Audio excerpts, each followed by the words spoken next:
सभी विद्यार्थियों का एसवी चिल्ड्रन अकेडमी रावला मंडी के ऑनलाइन प्लेटफॉर्म पे स्वागत है।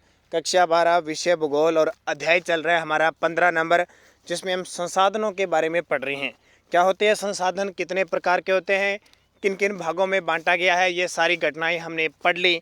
अब हम पढ़ते हैं जनसंख्या संरक्षण के उपाय, यानी क्योंकि ये संसाधन संरक्षण के उपाय आपको पता है हमारे संसाधन हैं और अगर हम इनका सतत रूप से उपयोग करेंगे तो ही हमें आने वाली पीढ़ी में ये बच पाएंगे, अन्यथा ख़त्म हो जाएंगे।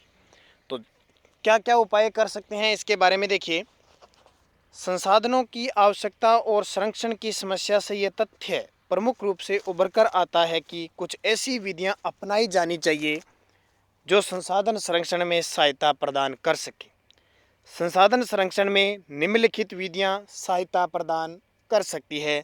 नंबर 1, जनसंख्या वृद्धि पर प्रभावी नियंत्रण सबसे बड़ा उपाय है, क्योंकि अगर जनसंख्या नियंत्रित हो गई तो संसाधन नियंत्रित हो गए। मान के चलो आप संसाधन में मैं ज़मीन लेता हूँ, हर किसान के ज़मीन है, एक तो उसके 2 पुत्र हैं और उसके पास 20 बीघा ज़मीन है तो 10-10 आ गई। एक अगर उसके 5 पुत्र हैं तो देखो कितना बंटवारा आ गया, 4-4 बीघे आ गई ना। तो जनसंख्या नियंत्रण सबसे बड़ी बात है। जैसे आपको पता ना, चीन में पता क्या है, हम 2 हमारे 1 की नीति थी, क्योंकि सबसे ज़्यादा चीन में जनसंख्या बढ़ी तो हम 2 हमारे 2। हमारे भारत में नीति क्या है, हम 2 हमारे 2। चीन में तो है हम 2 हमारे 1, भारत में हम 2 हमारे 2। तो भारत में भी हो सकता है आगे नीति बने हम 2 हमारे 1, ताकि जनसंख्या पर नियंत्रण किया जा सके। अब देखिए जनसंख्या वृद्धि पर प्रभावी नियंत्रण। जनसंख्या किसी देश का सर्वाधिक महत्वपूर्ण और आवश्यक संसाधन है। मानव आर्थिक विकास और अपने जीवन को उच्च से उच्चतर बनाने के लिए संसाधनों का उपयोग होता है। संसाधनों के अनुपात में जनसंख्या की अनुकूलतम अवस्था में बिना किसी अवरोध के आर्थिक विकास होता रहेगा, किंतु संसाधनों की तुलना में जैसे कि जनसंख्या बढ़ती जाती है वैसे ही संसाधनों का शोषण प्रारंभ होने लगता है। इसे अनवीयकरणीय संसाधन, अनवीयकरणीय इन्हें कंफ्यूज नहीं होगी ना। अनवीयकरण मतलब जो नए नहीं है, यानी जिनको नए नहीं बनाया जा सकता। संसाधन शीघ्र समाप्त होने लगते हैं। तीव्र गति से बढ़ती हुई जनसंख्या की आवश्यकताओं की पूर्ति के लिए संसाधनों की अधिक आवश्यकता होगी। अतः देश में संसाधन संरक्षण के लिए जनसंख्या पर नियंत्रण करना आवश्यक है। ठीक है, तो सबसे बड़ी बात 2 नंबर, नियोजन में समग्र दृष्टिकोण। नियोजन में समग्र दृष्टिकोण से तात्पर्य है पर्यावरण के विभिन्न अवयवों यानी घटकों के समुचित उपयोग और उनके संरक्षण से है। पर्यावरण के समस्त अवयव अंतर संहिता यानी एक दूसरे से जुड़े हुए हैं। अतः देश के विकास की योजनाएं बनाने और उनके क्रियान्वयन में संपूर्ण पर्यावरण को एक इकाई मानना आवश्यक है। किसी भी अवयव की कमी या क्षरण से संपूर्ण पर्यावरण का संतुलन बिगड़ सकता है। जैसे तीव्र औद्योगिकरण हो रहा है, बहुत सारे उद्योग स्थापित किए जा रहे हैं। शहरीकरण से उपजाऊ कृषि योग्य भूमि की कमी आ रही है, लोग कृषि भूमि पर उद्योग स्थापित कर रहे हैं। वन विनाश हो रहा है, तो मृदा का अपरदन हो रहा है, मृदा कटती जा रही है। उत्पादकता में कमी आ रही है, चरागाह नष्ट हो गए हैं। पर्यावरण प्रदूषण और वर्षा की कमी से जल स्तर घटने जैसी गंभीर समस्या उत्पन्न हो रही है। और ये ना लगातार पर्यावरण प्रदूषण हो रहा है, कितने कितने रोग आ रहे हैं। जैसे सबसे बड़ा प्रत्यक्ष प्रमाण आपके सामने ही है, कोरोना महामारी, डेंगू, मलेरिया, टीबी, बहुत सारे रोग हैं। पर्यावरण प्रदूषण से ऑक्सीजन कार्बन डाइऑक्साइड चक्र में असंतुलन के कारण जीव जंतु विलुप्त और समाप्त हो रहे हैं। ऑक्सीजन कम हो रही है, कार्बन डाइऑक्साइड बढ़ रही है। अतः मानव के कल्याण के लिए नियोजन में समग्र दृष्टिकोण अपनाया जाए चाहिए। तीसरा पढ़ते हैं हम, जैविक संतुलन बनाए रखना। औद्योगिक और आर्थिक विकास का उद्देश्य मानव जीवन को समुन्नत और सुविधाजनक बनाना है। मानव के अस्तित्व के लिए जल, वायु, मृदा, वनस्पति, जीव जंतु आदि प्रमुख जैविक आधार है। अतः जैविक संतुलन को ध्यान में रखकर आर्थिक नियोजन से मानव पर्यावरण संतुलन और संसाधनों की उपलब्धता बनी रहेगी और मानव उत्तरोत्तर प्रगति करता रहेगा। जैविक असंतुलन पर्यावरण प्रदूषण से उत्पन्न पारिस्थितिकी असंतुलन के कारण मानव के विकास के साथ स्थान पर विनाश होने लगा है, यानी मानव का विकास हो रहा है लेकिन विनाश भी बहुत हो रहा है। 4 नंबर, ऊर्जा के गैर परंपरागत संसाधनों का अधिक उपयोग। ऊर्जा के गैर परंपरागत संसाधन नवीकरणीय, गैर परंपरागत जो अब नए हैं, परंपरा से नहीं है, नवीकरणीय यानी नए बनाए जा सकते हैं उन्हें। जैसे सौर ऊर्जा, अब जब तक सूर्य रहेगा सौर ऊर्जा मिलती रहेगी। पवन ऊर्जा, पवन चलती रहेगी। हवा, ज्वारीय ऊर्जा, ज्वारीय ऊर्जा पता कौन है, समुद्र में ज्वार भाटा आता है ना, उससे भी विद्युत उत्पन्न होती है।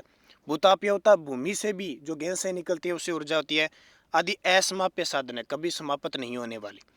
ये सभी संसाधन प्रदूषण रहित और स्थापना लागत के बाद बहुत सस्ती ऊर्जा प्रदान करते हैं।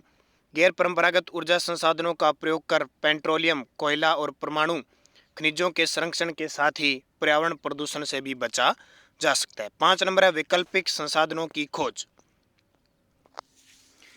विश्व में अनवीकरणीय संसाधनों के भंडार सीमित होने से विकल्पों की खोज कर उनका उपयोग करना आवश्यक है। यानी जो पुराने जिनको नहीं बनाया जा सकता तो उनके भंडार तो सीमित है, उनकी जगह नई चीज। आपने अब सुना होगा कि पेट्रोल से, डीजल से चलने वाली गाड़ियां अब सौर ऊर्जा से चलने लगी है। बैटरी आती है, सौर ऊर्जा से उनको चार्ज किया जाता है और फिर उन्हें चलाया जाता है। तो ये वैकल्पिक बहुत बड़ा हो गया, जिससे आने वाली पीढ़ियों को संसाधन उपलब्ध हो सके। जिसे तांबे की उपलब्धता और उत्पादक कम होने से इसके प्रतिस्थापन एल्यूमिनियम का उपयोग अधिक किया जाने लगा। अब देख लेना आप, लगभग तारे एल्यूमिनियम की होने लगी, पहले तांबे की होती थी। ऊर्जा प्राप्ति के लिए पेट्रोलियम और कोयले के स्थान पर सौर ऊर्जा, पवन ऊर्जा, जल विद्युत, परमाणु ऊर्जा, ज्वारीय ऊर्जा और भूतापीय ऊर्जा का अधिक उपयोग किया जाने चाहिए। उद्योगों और रेल परिवहन में अधिक ऊर्जा की आवश्यकता है, इसलिए इनमें तापीय ऊर्जा, परमाणु ऊर्जा और जल विद्युत का उपयोग किया जाए। कम खपत के कारण सौर ऊर्जा, पवन ऊर्जा और भूतापीय ऊर्जा का उपयोग घरेलू कार्य में किया जाना चाहिए। जैसे आजकल लोग छतों पर वगैरह पे सौर ऊर्जा का प्रयोग कर रहे हैं ना, पवन चक्कियाँ लगा रहे हैं। प्राथमिकता के आधार पर उपयोग, सीमित और समाप्य संसाधनों का उपयोग अति आवश्यक और राष्ट्रीय महत्व के कार्यों में किया जाए। जहाँ जरूरत हो वहीं किया जाए, जो सीमित और समाप्त होने वाली।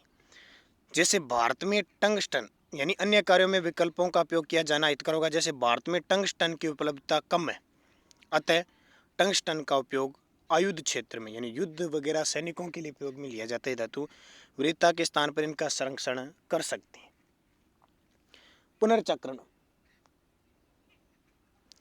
धातुओं के स्क्रैप, कतरन या उपयोग के बाद खराब होने पर गलाकर पुनः उपयोग में लाना पुनर्चक्रण कहलाता है। यह विधि संसाधन संरक्षण की बहुत उपयोगी, आवश्यक और महत्वपूर्ण विधि है। इस विधि द्वारा किसी भी धातु का एक बार उपयोग करने के बाद कई बार पुनः उपयोग किया जा सकता है। जैसे वेस्ट होता है ना, खराब होता है, उसका दोबारा पुनर्चक्रण करना। जैसे तांबा, सीसा, जस्ता, एल्यूमिनियम और लोहा आदि धातुओं को गलाकर पुनः उपयोग कर संरक्षण किया जा सकता है। आगे एक पार्ट आएगा अपने, उसमें ना एक पार्ट आएगा, उसमें हम पूरे खनिज कौन कौन से होते हैं, कहाँ कहाँ होते हैं, किस खानों में होते हैं, सारा आगे विवरण पढ़ेंगे जब राजस्थान का पढ़ेंगे तो। ठीक है, गलाकर पुनः उपयोग संरक्षण किया जा सकता है। एल्यूमिनियम 80% तक, सीसा 75 से 80% तक और तांबा 65 से 75% तक पुनः उपयोग में लाया जा सकता है। हमारे देश में सोना, चांदी, तांबा, पित्तल आदि धातुओं का प्राचीन काल से पुनर्चक्रण किया जा रहा है। कृत्रिम वस्तुओं का उपयोग, प्राकृतिक संसाधनों की बचत कर लंबे समय तक उपलब्धता बनाए रखने के लिए कृत्रिम पदार्थों का उपयोग किया जाना चाहिए। जैसे लकड़ी के स्थान पर प्लास्टिक होता है ना, प्लास्टिक के कितने प्रयोग करने लगे।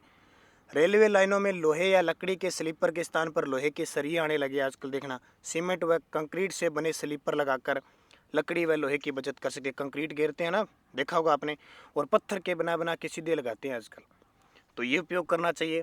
उन्नत व परिष्कृत तकनीक का प्रयोग, उन्नत व परिष्कृत तकनीक का उपयोग कर ऊर्जा और अन्य संसाधनों की बचत की जा सकती है। बहुमंजिला इमारतों का निर्माण कर भू संसाधनों की बचत की गई है।